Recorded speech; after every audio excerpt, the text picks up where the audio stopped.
Hello, ladies and gentlemen. This is Claudia Monticelli, the host of this podcast, Let's Talk Soul. Over the years, after having interviewed so many people on so many different topics, I realized that what interested my audience wasn't really the individual topics per se, but was how it impacted them, how it touched their soul. So I'll invite you all to lay back, put your feet up, and if you like what you hear, leave a review, 5-star review.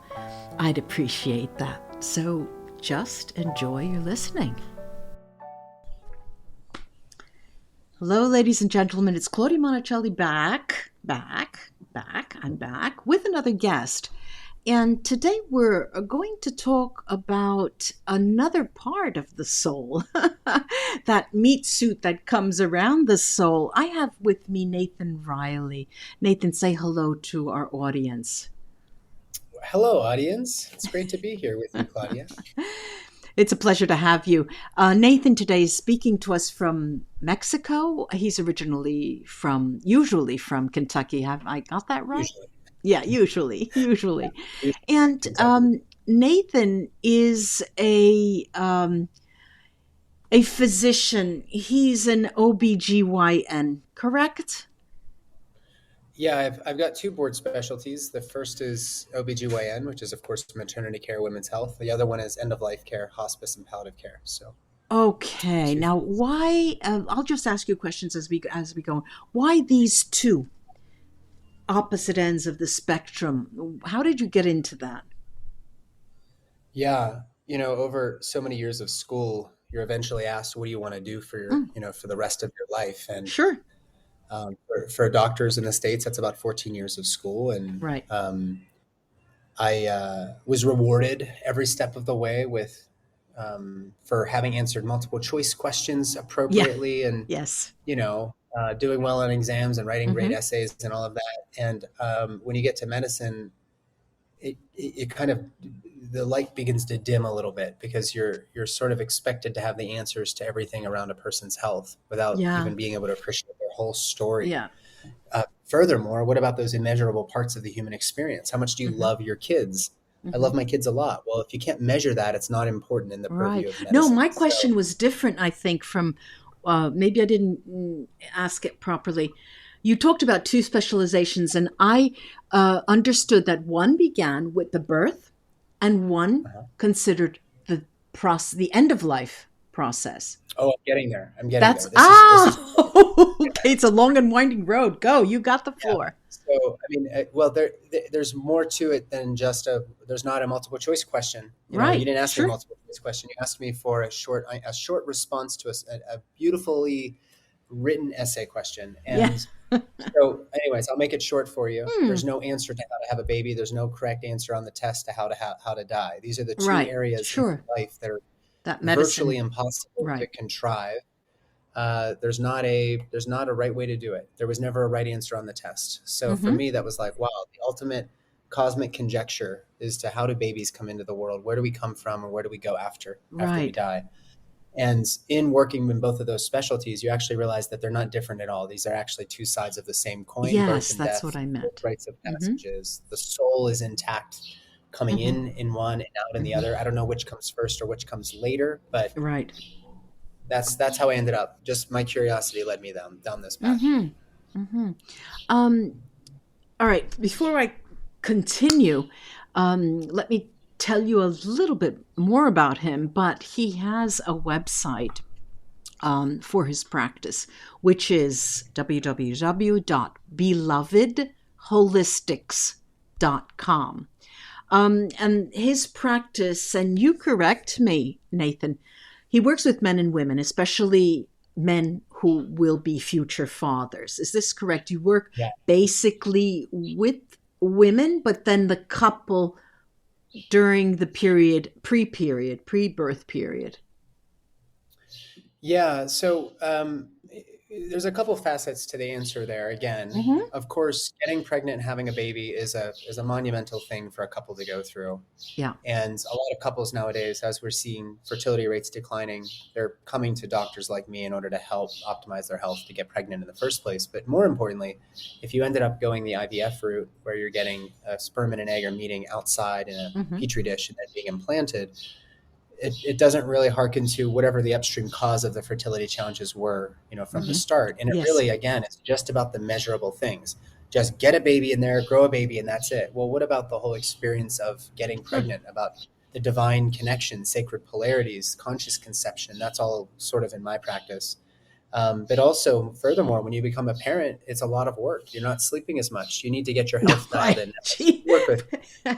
Yes. Yes. No one told So, me about that. yeah, Had I you don't known, realize. maybe I would have changed my mind. Yeah, I mean it's hard work. So I try to get people's health dialed in way before they have their baby. And if they start working with me in the beginning, we Mm-hmm. have roughly 9.5 months to dial in all facets Right. of their health. When I use the word holistic, I don't mean natural. That's a Mm-hmm. part of it, but I mean physical, mental, emotional, and spiritual well-being, so that Okay. you can enter parenthood in the most intact, whole form of yourself. Aware. Aware.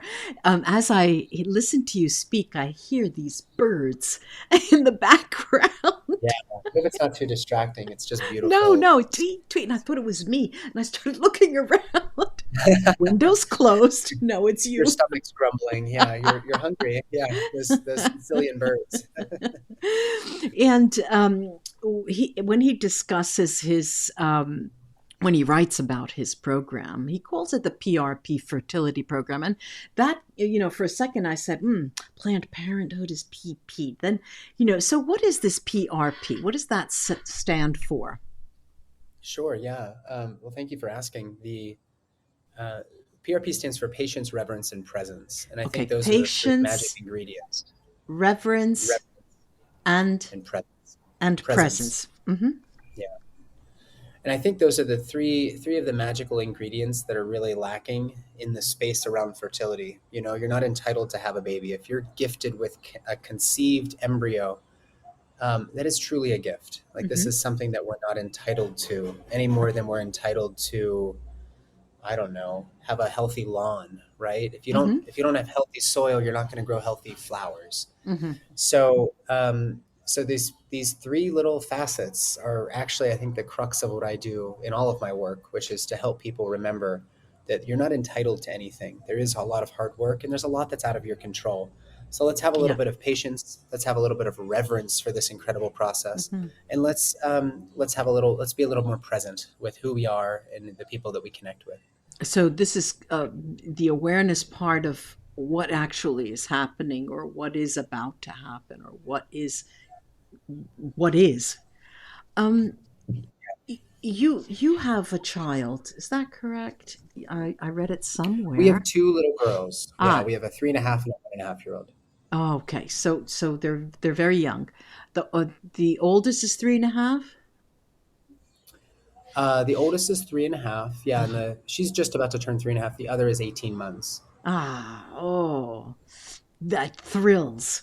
So I could Yeah, imagine it's this. it's a You're lot of running. work, but it's also Oh the God, greatest gift. vying for the bathroom, closing the Yeah, bathroom door to have some peace and quiet.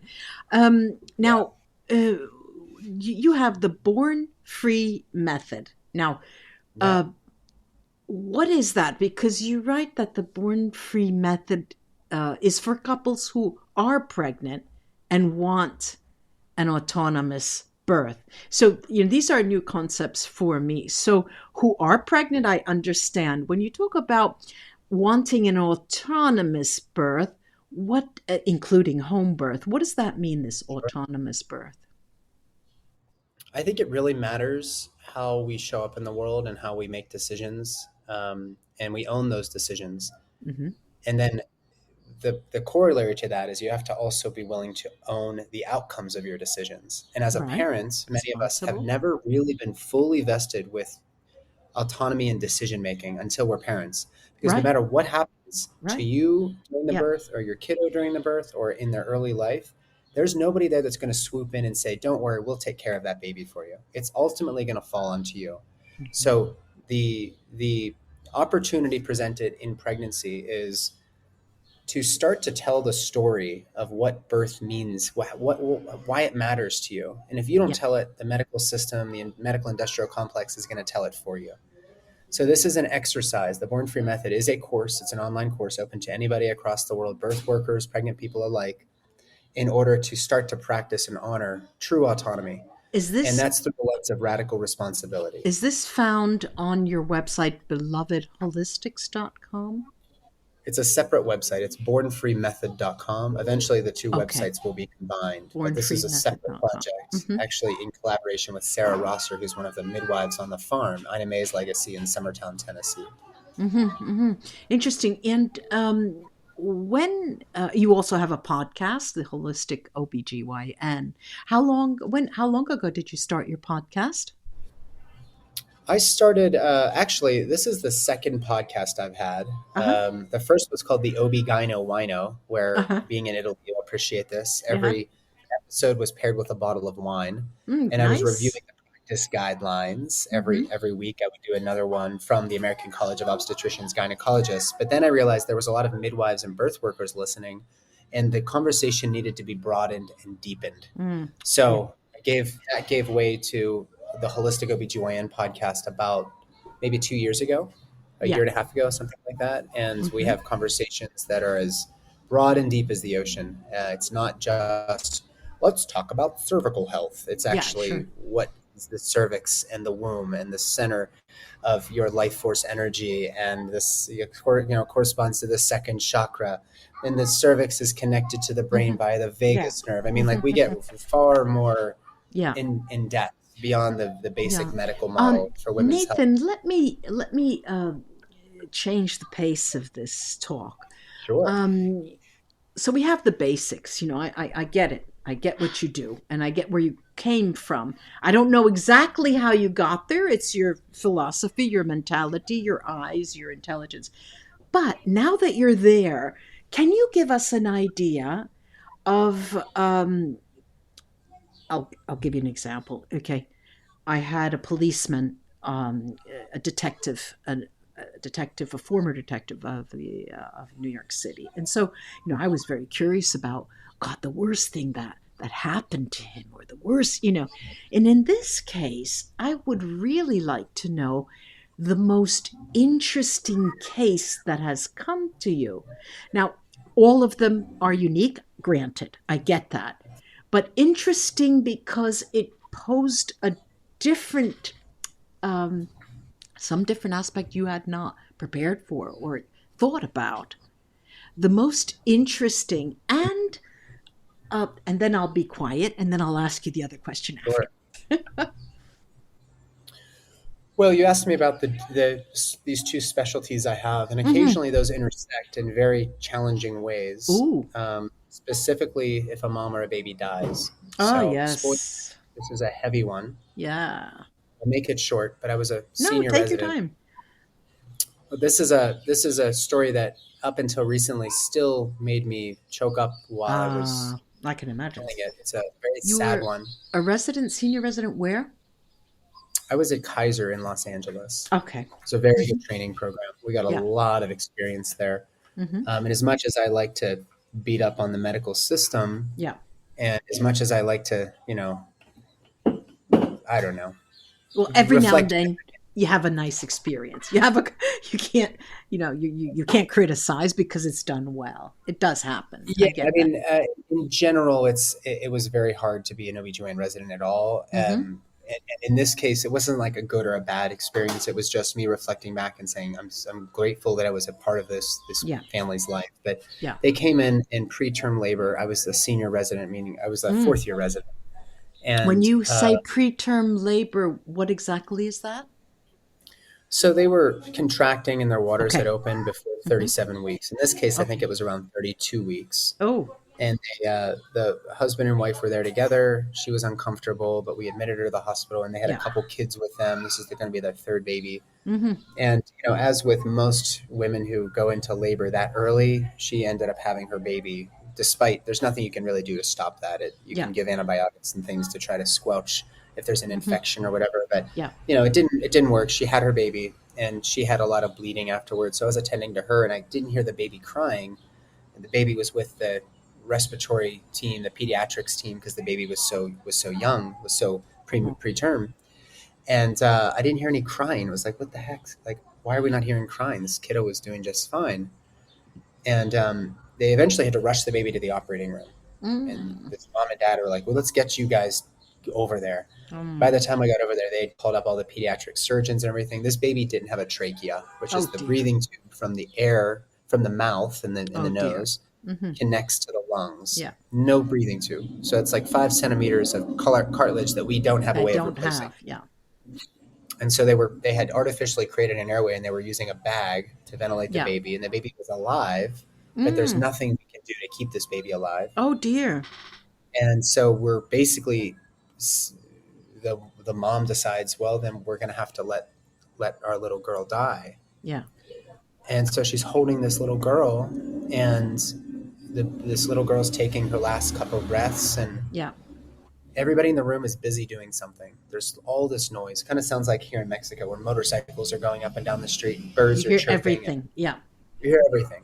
And eventually, people are adjusting her blood pressure, cuffing blankets, and blah blah blah blah blah. Mm-hmm. And eventually, she just says, "Can you leave me the f alone?" Obviously, using far Yeah. more expletive language. Yeah. Leave us the f alone. And everybody stops what they're doing, and I think in a moment realizes what's happening here. Is Yeah. this little baby dying in front of our eyes? We're allowing this baby to die. Yeah. We're honoring and dignifying this baby Mm. dying, but we're not really honoring and The dignifying mother. this woman and her partner's Mm. experience of holding their baby girl who was just born and now Mm. moments later is also passing over. Mm. So everybody files out of the room, and there's Mm. still people kind of just finding some checklist item they have to do or whatever. And Yeah. eventually everybody files out. It's just me and one of the nurses sitting there as this Yeah. woman's baby has stopped breathing and Mm. is dead in her arms. And they're Mm. obviously just devastated. Yeah. And I'm going to stop with the end of the story there, because there doesn't have to be a moral to every story, especially a medicine story, but there's a lot of healing that can come from Yeah. telling this story or in Sure. stories like this, Mm-hmm. because it really puts in perspective uh, perhaps what birth is. This is not, and you're not entitled to have a kid that goes to Harvard Oh, and takes sure. care of you when you're older. Sure. Mm-hmm. When you get pregnant, there's far too many things out of your control to be Mm-hmm. expecting some, Yeah. or to realizing some expectation. Yeah. And that was a very, very important lesson for me, Mm-hmm. caring for them that day. Um, and I feel very fortunate to have been a part of their story. Mm-hmm. It's interesting. Another thing that I want to ask is you have people come to you, and usually this is what I hear over and over again from people who come to talk to me. Their practice usually, that's okay, just let it go. I mean, we've heard everything. Your practice usually gets, clients come to you because they hear from others by word of mouth, and they have the mentality that people gravitate to you because of what you represent. So when they come to you, of course, they have to understand what you sell, so to speak, and how you do things or your philosophy, right?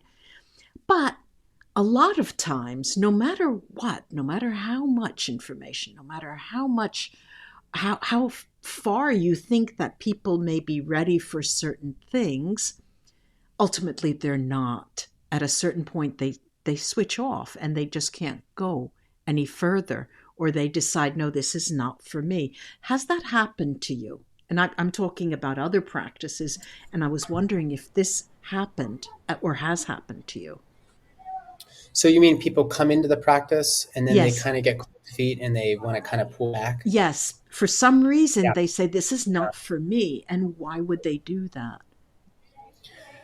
Yeah, I think a lot of people are sort of, so, the Born Free method is this, that you mentioned before, is this course that really is is centered around the role, the radical responsibility that will give you immense Yes. power if you can reclaim that power. Mm-hmm. But you also have to honor the outcomes of those decisions. I think a lot of people are attracted to that idea because that Yeah. really is the foundation of my whole practice. Is like, Yeah. listen, there are things in your control. Do you want to control them, or do you Yes. want to give that power to somebody Sure. else, which you've been Sure. doing since you had to raise your hand in kindergarten to go pee? Right.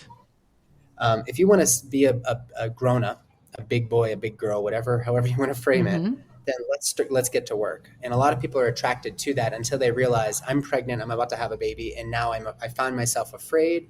They may A succumb to that fear. fear, and Mm. they transfer out to a sort of conventional OB-GYN, for Right. example.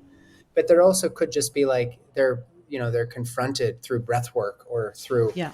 maybe it's a medicine journey. They're confronted with some past things, Yeah. some negative talk, negative self-talk patterns. Like we all get into those things, Mm-hmm. but it's sort of like when you look behind the door at the stuff you've been hiding all those Yeah. years, and it's just, I thought I was ready. I'm not ready anymore. And they slam the door and they want to go elsewhere because it's Mm-hmm. just too confronting, even though that probably is the best bang for their buck with regards to Yeah. getting their Yeah. physical, mental, emotional, or spiritual health, together. Mm-hmm. So it does happen occasionally, but I usually am pretty selective with the people I work with. Yeah. Like if you're all in, I don't care about the money. If you're Mm-hmm. all in, we're working together and Uh-huh. we'll figure out the How? finances later. Mm-hmm.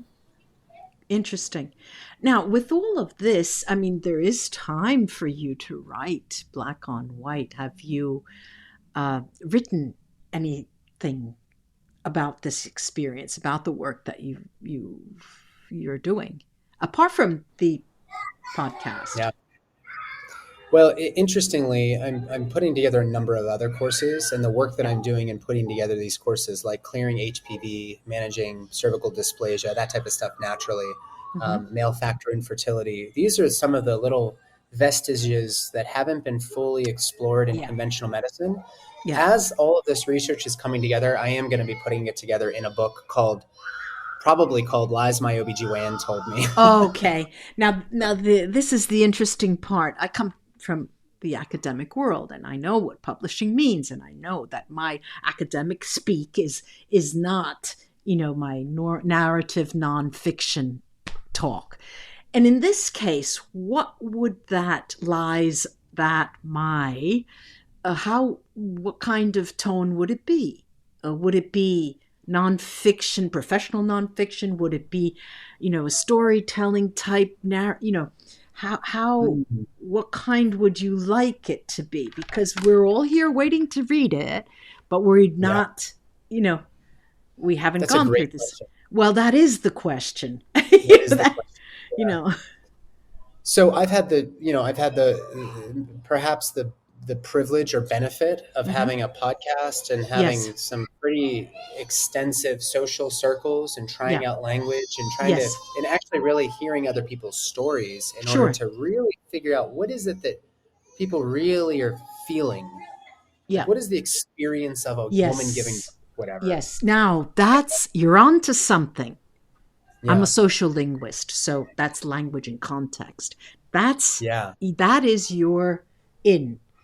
It's not Yeah. easy coming from where you're coming from, but if you Absolutely. can tap into that, woo, sell like hotcakes. Well, when I have my first draft ready, Yeah, I'll hire you as a consultant to help me get this thing published. I sure. mean, I mean that seriously because I think a lot of our tendencies Yeah, are due to our past difficulties with whatever happened in yeah, our sure, sure, sure. education or whatever. I think we do tend to come out guns blazing, and Yeah, what I'm realizing is nowadays we actually need less division. I need actually to find language that is going to also bring in my OB-GYN colleagues yeah, and say, yeah, listen, if you're yeah, not happy with your yeah, job, with your employer, with the CEOs making millions of yeah, dollars, yeah, and you still want to do good work, yeah. let's start to change this system together. Sure. So I don't want And to alienate anybody, the but I risk also do is think, yeah, being prescriptive, and you don't want to be prescriptive. It's really, the emergence of the language and the stories are from the people that use your services and your practice, and it's always so hard to give them a voice. um Boy, this is great. I something's that, well, when you have pen to paper, contact me and we'll have you back on. we'll talk about it. Nathan, this was superb. It was such an interesting contrast, these two ends of the spectrum, pre-life and afterlife. Very interesting. I mean, that's it. That is it. That's the topic. I Yeah, loved it. yeah. Love it. Wonderful. Thank you so much for coming on. And I will have you back. If you're willing, I would, come. I'll have you back on. That'd be lovely. Thank you, Claudia. It's been a real pleasure. And yeah, let me know how I can be supportive in getting the Sure. interview out there Sure. and supporting your work as well. You're a delight. You really are. Thank you. Bye bye, Nathan. And a presto, we say in Italian. Bye bye. A presto. All right.